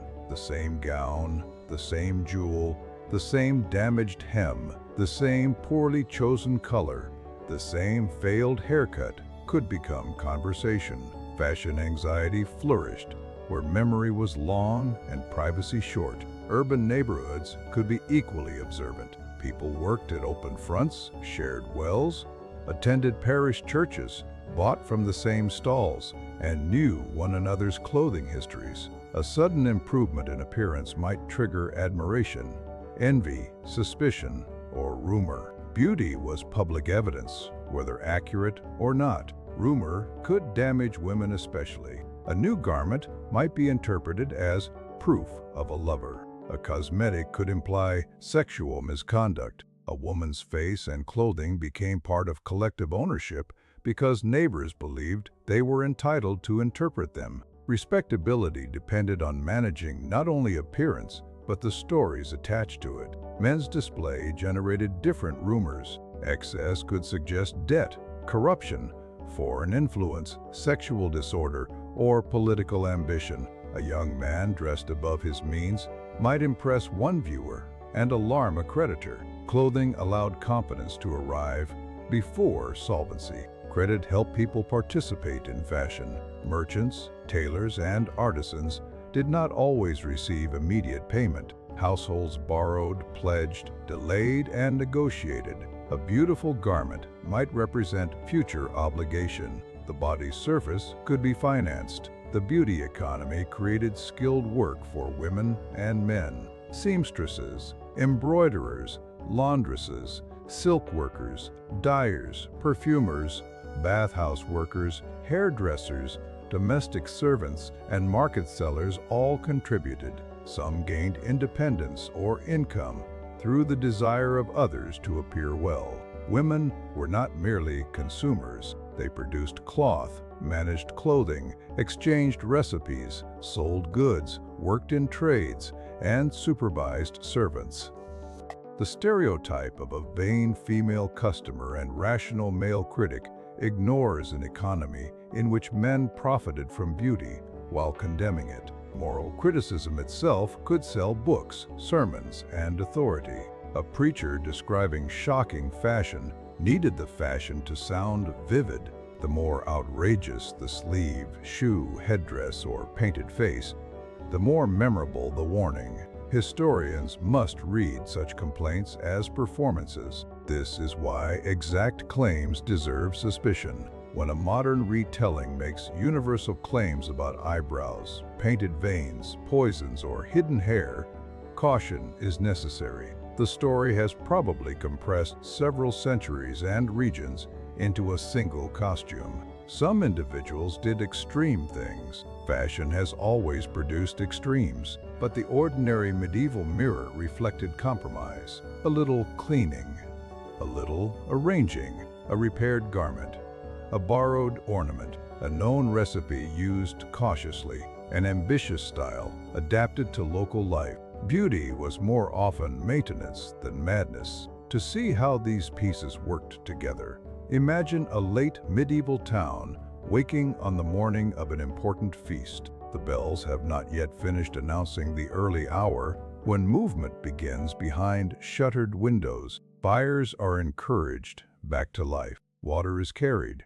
Bread is checked. Servants, apprentices, children, and household heads begin the work that must happen before anyone can appear effortless. In a prosperous merchant household, a young woman prepares to attend church and later receive relatives. She does not begin by opening a cabinet filled with standardized products. Her appearance is assembled from objects that belong to the household: a basin, a cloth, a comb, a small mirror, linen, pins, a garment repaired the previous evening, perhaps rose water purchased from an apothecary or made according to a familiar recipe, perhaps a simple ointment for dry skin. She washes the visible parts of her body carefully. The water is not decorative. Someone carried it. If it is warm, someone heated it. The cloth is clean because someone washed and dried it. Every gesture depends on labor already performed. Her hair has been braided overnight or gathered to reduce tangling. It is combed slowly, first with wider teeth and then more finely. A sister, maid, mother, or other woman may help. Grooming creates a private space for conversation. News is exchanged. Advice is given, a worry about the feast, a marriage discussion, a household disagreement, or a rumor from the market can travel while hands work through hair. The woman is married, so she will cover most of it according to local custom. This does not make the arrangement simple. The front must sit correctly. The fabric must frame the face. Pins must hold without causing pain. A small section may be visible in a controlled way. The covering signals respectability, but the quality of its cloth signals prosperity. She studies her face in the mirror. The reflection is imperfect. She sees enough to notice a red mark near the chin and tiredness around the eyes. There is no promise that a recipe can erase either one. She may apply a small amount of scented water or skin preparation. She may do nothing. The goal is not to become another person. It is to appear ready. Her dress has already required planning. The outer fabric is too valuable for casual washing, so it has been brushed and aired. The linen beneath is cleaner and closer to the skin. Laces, buttons, or pins shape the garment. A belt organizes the waist and holds useful objects. Sleeves, cuffs, and neckline show the work of tailoring. A small stain is hidden by adjustment. A worn place is positioned away from immediate view. Jewelry is selected with restraint. Too little might understate the family's success on an important day. Too much could invite criticism. A brooch secures cloth and displays value. A ring records relationship or property, as well as beauty. The final appearance must survive church, walking, meals, greetings, children, weather, and hours of observation. Across town, a craftswoman prepares differently. She has less time and fewer assistants. Her hands already show work. She washes, arranges her hair, ties on a clean covering, and chooses the best garment she can spare. Its color is not rare, but it is maintained. A ribbon or small metal fitting gives pleasure. She knows exactly which seam she repaired and which neighbor will notice. A laboring woman outside the town may walk farther to church. Her appearance must meet mud, wind, and uneven ground. A practical covering matters more than a towering fashion. Her shoes have been mended. Her cloak carries weather. She may have no glass mirror at all, relying on touch, a polished surface, or another person's eye. Yet she is not outside beauty. She is inside a version shaped by survival. Men prepare as well. A merchant trims facial hair, washes, and dresses in clothing calculated to show success without appearing reckless. His best garment may have been adjusted to follow a newer fashion. He checks the condition of his shoes and belt. A scent associated with cleanliness and trade clings faintly to cloth. An apprentice cleans himself after work that has already begun. A noble visitor dresses with assistance and turns clothing into public authority. A cleric prepares vestments whose visual meaning exceeds personal fashion. Each body enters the feast through a different door. At church, beauty becomes communal.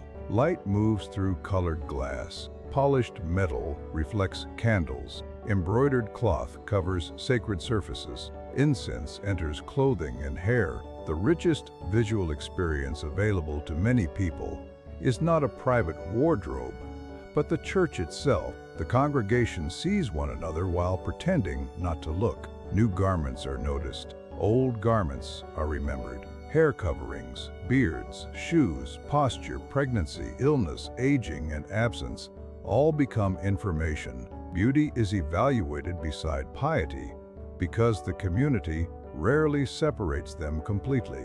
A sermon may warn against vanity while listeners wear their best clothes. The apparent contradiction is normal. The sermon does not require everyone to arrive in rags. It warns them to place outer display beneath spiritual order. Whether they accept the warning depends on the listener. After worship, the town becomes louder. Greetings extend.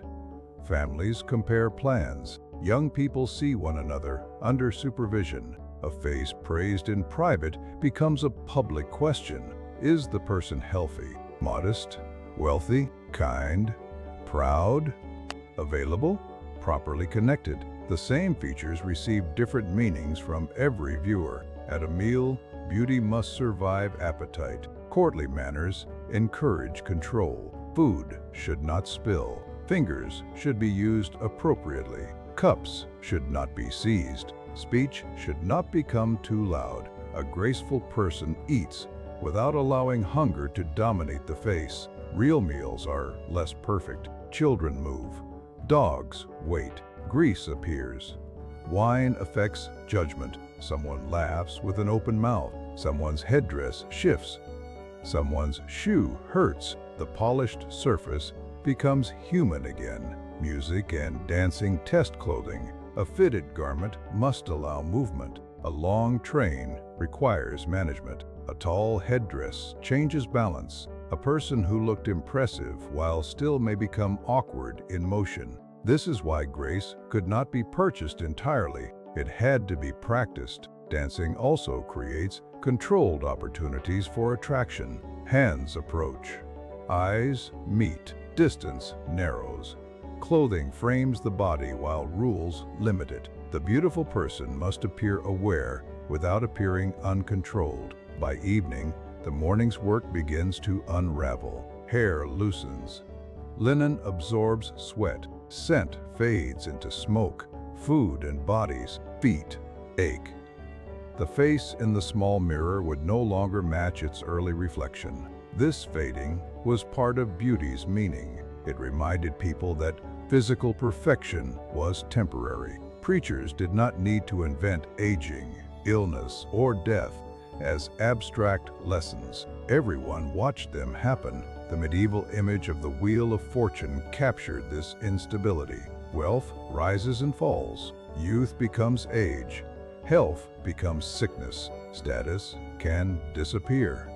Beauty belongs to the turning wheel. Its power is real precisely because it cannot remain. Stories about beautiful bodies often end by testing them. The beloved ages. The warrior is wounded. The proud courtier is humiliated. The saint rejects vanity. the corpse decays. The lesson is not always that beauty never mattered. It is that beauty could not carry the full weight people placed upon it. And yet people returned to the comb, mirror, cloth, scent, dye, and ornament. They did not stop caring because beauty was temporary. Temporary things can still give dignity, pleasure, confidence, identity, and connection. A mother braiding a daughter's hair did more than prepare her for judgment. She passed on touch and knowledge. A husband giving a brooch did more than purchase status. He marked relationship. A worker wearing a bright ribbon did more than imitate elites. She created delight inside constraint. Beauty objects could become emotional archives, a veil worn at marriage, a ring kept after death, a comb associated with a mother, a garment altered for a child. Their value exceeded materials because the body gave them memory. This intimate history is harder to recover than the history of fashion. Inventories list objects, but not feelings. Recipes record ingredients, but not the conversations around them. Portraits preserve appearances, but not the discomfort of pins or the smell of the room. Archaeology sometimes brings the body closer. Wear patterns show how objects were handled. Residues may reveal substances. Skeletal evidence shows disease, labor, nutrition, injury, and dental health. Textiles preserve stitches. Hair occasionally survives. These traces correct the clean abstractions of poetry. They also show inequality. Some bodies were buried with jewelry and fine cloth. Others left few objects. Some people had access to varied food and care. Others carried signs of repeated hardship. Beauty standards did not merely describe differences. They could reinforce them. To call pale skin beautiful in a courtly text was also to praise distance from outdoor labor. To praise smooth hands was to praise freedom from certain work. To praise imported scent was to praise wealth and trade access. The ideal body made social structure appear natural. Modern beauty culture often does the same. It converts time, money, labor, and technology into a face or body that appears effortless. The medieval world is not strange because it did this. It is familiar. The strange part is the material vocabulary. Instead of electric light, there is candlelight. Instead of a bathroom cabinet, there is a chest, pouch, basin, shelf, or manuscript recipe. Instead of mass production, there are local materials and long trade routes. Instead of photography, there are poems, painted panels, manuscripts, sculpture, memory, and rumor. The emotional vocabulary is less strange. Hope, embarrassment, comparison, pride, attraction, insecurity, pleasure, fear of aging, suspicion of deception, resentment toward people who seem naturally favored, criticism of those who try too hard. These feelings cross centuries easily. Modern viewers should resist the comforting belief that dangerous cosmetics belong to a foolish past. People today also accept risk for appearance, use poorly tested products, follow exaggerated claims, and mistake cost for safety. The chemistry has changed. The social pressure has not disappeared. We should also resist the opposite fantasy, in which medieval people were wiser because they used only natural materials. Natural substances can burn, poison, irritate, infect, and scar. Medieval users knew this through experience. The useful historical lesson is not that nature was safe or that old recipes should be recreated. It is that knowledge developed through trial, transmission, judgment, and unequal access. The most accurate picture lies between mockery and romance. Medieval beauty culture was neither a parade of poisoned aristocrats nor a peaceful world of harmless herbs. It was a complicated set of practices performed by people trying to live inside bodies that changed. Some succeeded in following fashion. Some rejected it. Some could not afford it. Some were harmed by it. Some found work through it. Some used it to claim rank. Some used it to express devotion. Some were punished for crossing boundaries. Some probably looked into a mirror and felt exactly what a person might feel now. Satisfaction on one day, disappointment on another, curiosity always. The mirror itself became a moral symbol because it did more than reflect. It asked the viewer what kind of knowledge the face could provide. Is this who you are, or only how you appear? Can the surface be trusted? Does care become pride? Does neglect become humility? Medieval writers returned to these questions because there was no simple answer. A saint might look into a spiritual mirror rather than a glass one. A moral text could ask readers to examine conscience. The physical object thus became a bridge between grooming and self-judgment. The face was prepared for society. The soul was prepared for God. This did not eliminate pleasure. Medieval people enjoyed color, texture, scent, shine, movement, and form. They loved fine cloth, bright gems, flowing hair, elegant horses, painted rooms, gardens, music, and beautiful language. A culture capable of building luminous churches was not afraid of beauty. It was afraid of beauty without control. Control was the center of the ideal. Controlled color, controlled movement, controlled appetite, controlled gaze, controlled sexuality, controlled spending, controlled display.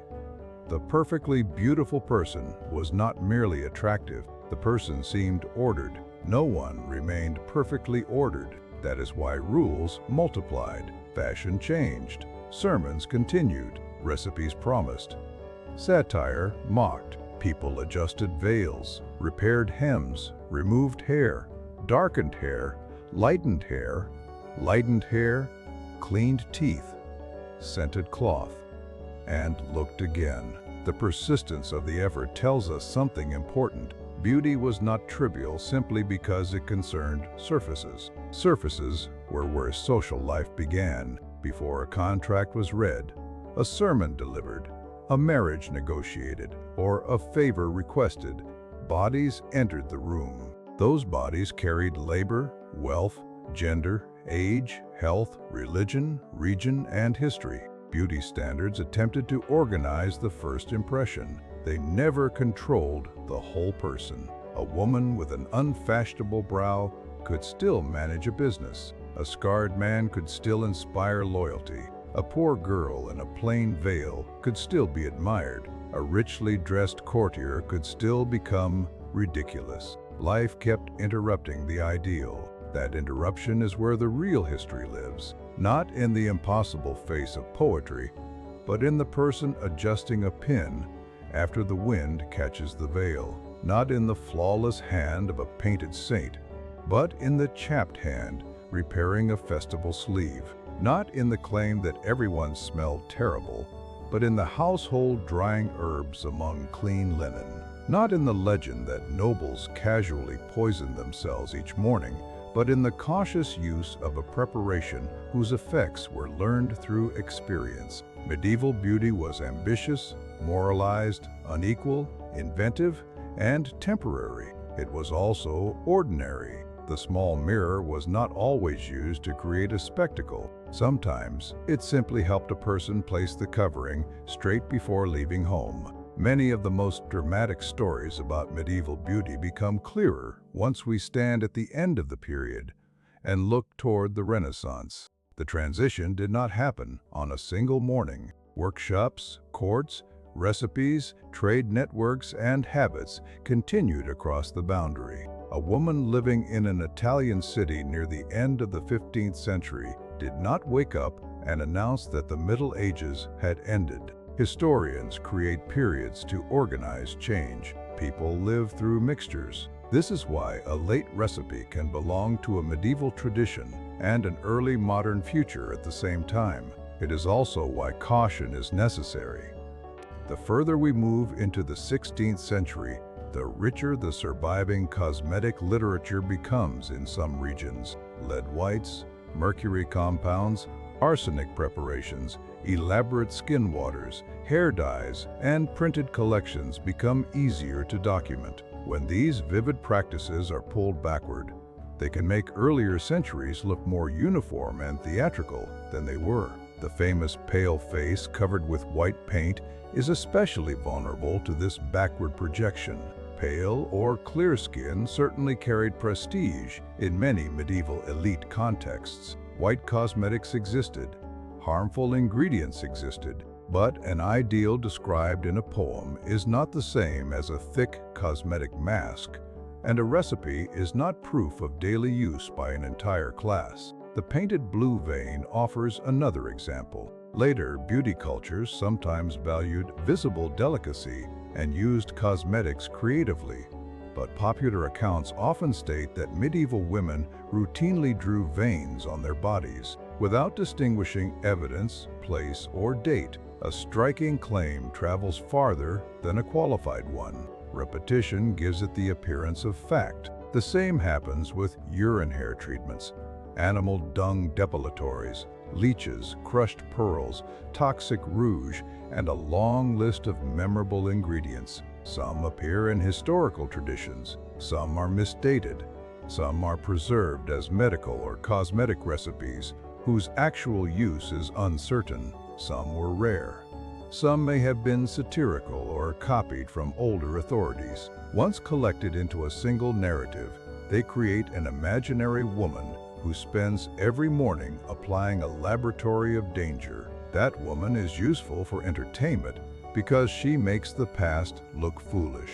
She is less useful for history. A real medieval woman had work, relationships, limits, and knowledge. She might use one preparation, reject another, substitute an ingredient, rely on a relative, consult a professional, or decide that the irritation was not worth it. She might care far more about a clean veil than a transformed face. The high forehead myth works differently. Here, the fashion is well supported for certain late medieval aristocratic settings. The mistake is not inventing the trend. It is turning a specific elite practice into the face of an entire millennium. Most women did not remove their hairlines to wear Burgundian court fashion. Many never saw that court. A field worker, urban seller, nun, widow, child, and noble bride inhabited different visual systems. The eyebrow story becomes exaggerated in the same way. Thin or shaped brows appear in evidence. Complete removal may have occurred, but the famous browless medieval woman is a selective image. Some painted figures have visible brows. Regional ideals differed.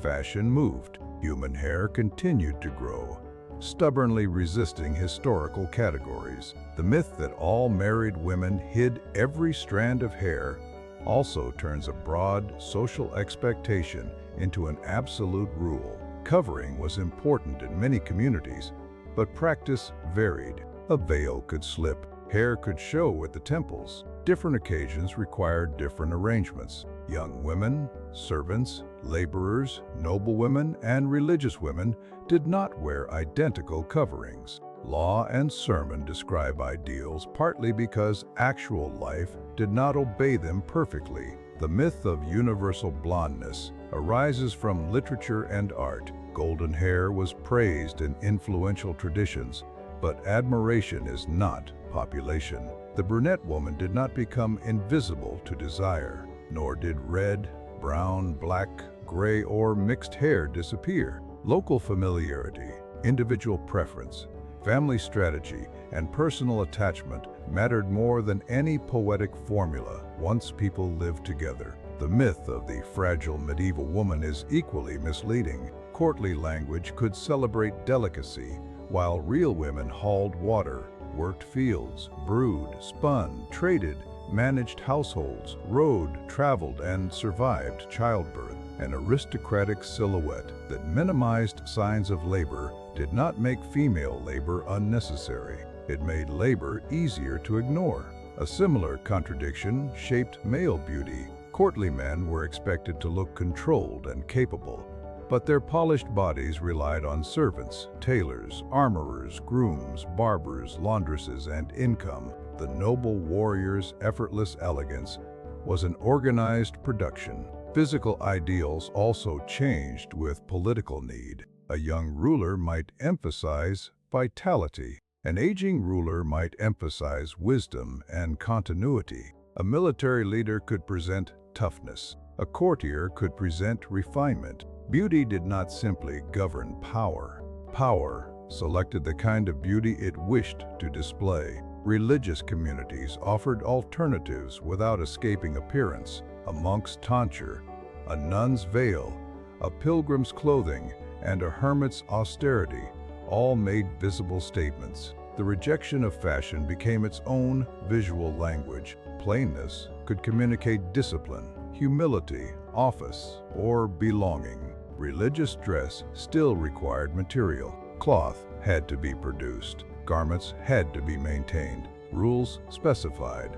Form, because form mattered. An institution that condemned vanity could care intensely about the correct appearance of its members. Monasteries also preserved medical and grooming knowledge. They cultivated plants, copied texts, treated illness, hosted travelers, and managed large households. Care of the body was not automatically rejected. Excess was the concern. Cleanliness, health, and readiness for communal life could be duties. The medieval bathhouse demonstrates how morality and practical care could collide. Bathing offered warmth, hygiene, medical treatment, social contact, food, and pleasure. It could also create mixed company, sexual opportunity, expense, and disorder. Authorities regulated bathhouses, not because water itself was sinful, but because public bodies created social problems. When later epidemics, moral campaigns, changing urban conditions, and new medical fears affected bathing culture, the story remained uneven. Some bathhouses closed. Some continued. Household washing remained. The claim that the church ended bathing across Europe is too simple. Hair care also crossed the line between cleanliness and beauty. Removing lice, treating the scalp, combing tangles, and covering hair served health and order. A recipe for hair growth might address illness rather than vanity. A scented oil might condition hair and display luxury at once. Dental care crossed the same line. Cleaning teeth improved appearance, breath, and comfort.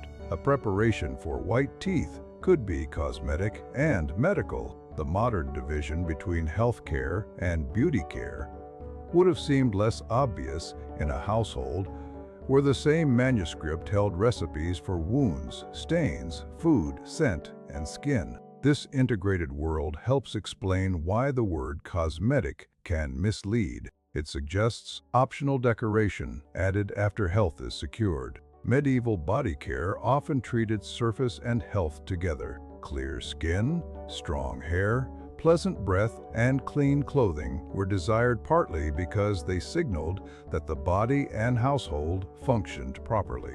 Of course, signals can be false. Cosmetics could hide disease. Clothing could hide poverty. Perfume could hide odor. Posture could hide pain. Medieval people knew appearances could deceive, which is why they argued so intensely about them. They also knew that complete transparency was impossible. Clothing is always a form of presentation. Grooming always alters what strangers see. Even refusing adornment creates an image. The moral demand for a perfectly natural, perfectly modest, perfectly truthful appearance could never be satisfied.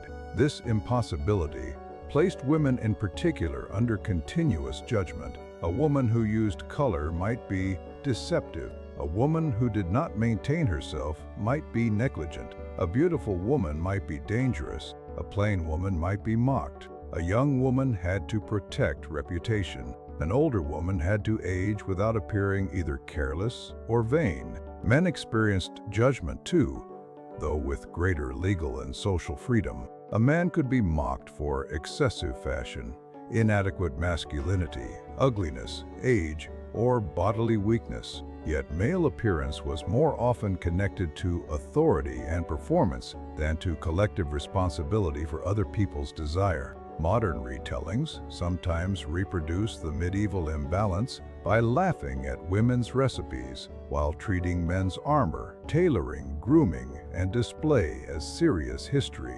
But a jeweled sword belt and a skin preparation belong to the same world of bodily presentation. Both require materials, skill, money, and social interpretation. The laughter becomes useful only when it points toward shared humanity rather than past stupidity. There is humor in an ambitious headdress meeting a low doorway. There is humor in a courtier pretending not to care about clothing after spending hours dressing. There is humor in moralists complaining that the newest fashion will destroy civilization because every generation eventually makes the same complaint. But the person burning her skin with a dangerous preparation is not merely a joke. Neither is the poor person excluded by a standard built around wealth. Neither is the woman blamed for male behavior because she appeared attractive. History becomes richer when amusement remains beside empathy. Imagine now that the feast day has ended. The town is dark, except for firelight and lamps. Fine clothing is removed or loosened. Pins return to containers. Jewelry is stored. Hair is uncovered, unbraided, or prepared for sleep. Faces are washed when water and custom allow. Linen is hung, folded, or set aside. The public body becomes a household body again. The prosperous young woman from the morning looks once more into her small mirror. The surface is dimmer now. The mark on her chin remains. Her eyes are tired. A strand of hair has escaped. Nothing catastrophic has happened. She has attended worship, spoken with relatives, eaten, danced, listened, and been observed. Perhaps someone admired her. Perhaps someone criticized her. Both may have happened without her knowledge. She places the mirror away. Tomorrow is not a feast. Clothing will be simpler. Work will be more visible. Beauty will not disappear, but it will become quieter. Across town, the craftswoman folds the ribbon she wore and saves it. The laboring woman sets wet shoes near warmth and checks the repaired seam. The merchant removes his belt. The noble visitor's servants begin the work of restoring garments that looked effortless for a few hours. The laundress will meet the consequences later. This is the full medieval beauty system, not only the face receiving praise, but the hands maintaining fabric, not only the blonde heroine of poetry, but the dark-haired reader imagining her, not only the towering court headdress, but the simple cap worn through work, not only the expensive perfume, but the herbs dried at home, not only the mirror, but the person holding it. When we ask what beauty standards were like, we are really asking how a society taught people to see. The answer is not one face. It is a hierarchy of attention. Courts taught viewers to notice pale clarity, controlled color, fine hair, elongated lines, rich fabric, and graceful movement. Churches taught them to connect appearance with virtue and danger. Medicine taught them to read the skin as evidence of balance. Markets taught them that improvement could be purchased. Households taught them what could actually be maintained. Individuals then accepted, altered, resisted, or failed those lessons. No standard ever controlled every eye. Attraction remained personal enough to surprise families, moralists, and poets. People loved faces that did not resemble ideals. They desired to cross boundaries. They stayed with bodies transformed by age and illness. They also judged cruelly. The record contains both tenderness and harm. The most honest conclusion is therefore less bizarre than the popular story, but more meaningful. Medieval people did not seek to look like corpses. They sought recognizable signs of health, rank, youth, virtue, fashion, and belonging according to their worlds. Some elite ideals favored light, clear skin, and broad foreheads. Some late medieval women manipulated hairlines or brows. Cosmetics existed, including preparations that could be hazardous. Hair covering carried social and religious meaning. Clothing reshaped bodies. Scent, teeth, posture, hands, and conduct mattered. None of these facts describes everyone. Every practice depended on time, place, class, religion, occupation, age, gender, and available resources. The Middle Ages lasted too long and contained too many people for one beauty routine. The small mirror teaches the final lesson. It reflects only a portion of the face, and the image shifts with light. Historical evidence works the same way. A poem shows one ideal. A portrait shows one performance. A recipe shows one possibility. A sermon shows one anxiety. An object shows one practice. To see the person, we must hold the fragments together without pretending the reflection is complete. Do that, and the medieval world stops looking like a parade of browless, poisoned strangers. It becomes a world of people preparing themselves to be seen. People who knew that appearance could open doors, invite judgment, express faith, attract love, create work, display wealth, and conceal pain. They stood before uncertain mirrors with bodies they had not chosen, inside rules they had not invented, using the time and materials they possessed. They adjusted what they could. They hoped the result would be enough. That hope may be the least medieval thing about them, because it never belonged to one period at all. There is another reason to resist a single answer. Standards existed beside preferences. A court might reward one look, while a household cherished another. A poet could praise golden hair and still marry a dark-haired woman. A preacher could condemn ornament, then admire the order of fine ceremonial clothing. A physician could recommend a preparation while warning that the body should not be forced beyond its nature. Contradiction was not a flaw in medieval beauty culture. It was its normal condition. The person at the mirror learned to live inside that contradiction. She might desire approval and distrust the rules used to grant it. He might enjoy fashion while laughing at someone else's excess. Both might recognize that age would eventually undo the careful surface. Neither would therefore conclude that care was meaningless. A comb through hair, fresh linen against the skin, a repaired shoe, a familiar scent, or a color chosen for celebration could make the body feel prepared for the world. That private feeling rarely appears in sermons or account books. It is still worth remembering. Beauty was not only imposed from above.